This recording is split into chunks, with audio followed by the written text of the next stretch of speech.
हम जैसे ही महादेव की पूजा समाप्त करते हैं, हम तुरंत ताली बजाकर अपने दोनों हाथ ऊपर खड़े कर देते हैं, जैसे पुलिस के सामने कोई सरेंडर कर रहा हो। आखिर हम भगवान को क्या दिखाना चाहते हैं?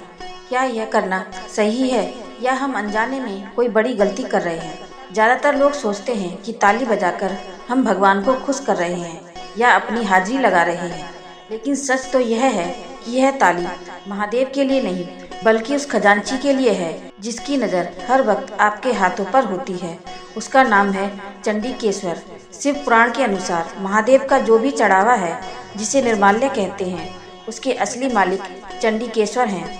लेकिन उन्हें यह अधिकार कैसे मिला, इसके पीछे एक रोंगटे खड़े कर देने वाली घटना है।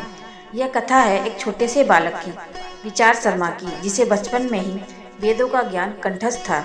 उसे शिवजी से इतना प्रेम था कि वह रोज नदी के किनारे रेत का शिवलिंग बनाता और जंगल की गायों का सारा दूध उस शिवलिंग पर चढ़ा देता।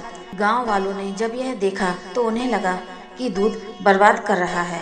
उन्होंने बालक के पिता यज्ञदत्त से शिकायत कर दी। क्रोधित पिता जब नदी के किनारे पहुंचे तो उन्होंने देखा कि उनका पुत्र सच में दूध मिट्टी में बहा रहा है।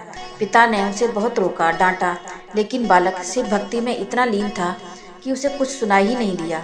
अपने पुत्र की इस अनदेखी से पिता का क्रोध 7वें आसमान पर पहुंच गया।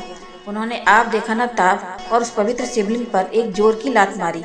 अपने आराध्या का यह घोर अपमान विचार शर्मा से सहन नहीं हुआ। उस समय भक्ति के आवेश में उसे यह भान ही नहीं रहा कि उसका पिता उसके सामने खड़ा है। उसने पास पड़ी एक लकड़ी उठाई और उसी क्षण अपने पिता के पैरों पर प्रहार कर दिया जिन्होंने शिवलिंग को स्पर्श किया था। उसकी भक्ति इतनी प्रबल थी कि वह साधारण लकड़ी भी शस्त्र की भांति चली और पिता के चरण धड़ से अलग हो गए। भक्ति की पराकाष्ठा देखकर जहाँ भक्त ने भगवान के लिए अपने सांसारिक रिश्ते तोड़ दिए, स्वयं महादेव प्रकट हुए। शिवजी ने बालक को गले लगाया और उसे चंडीकेश्वर का पद आसीन कर दिया।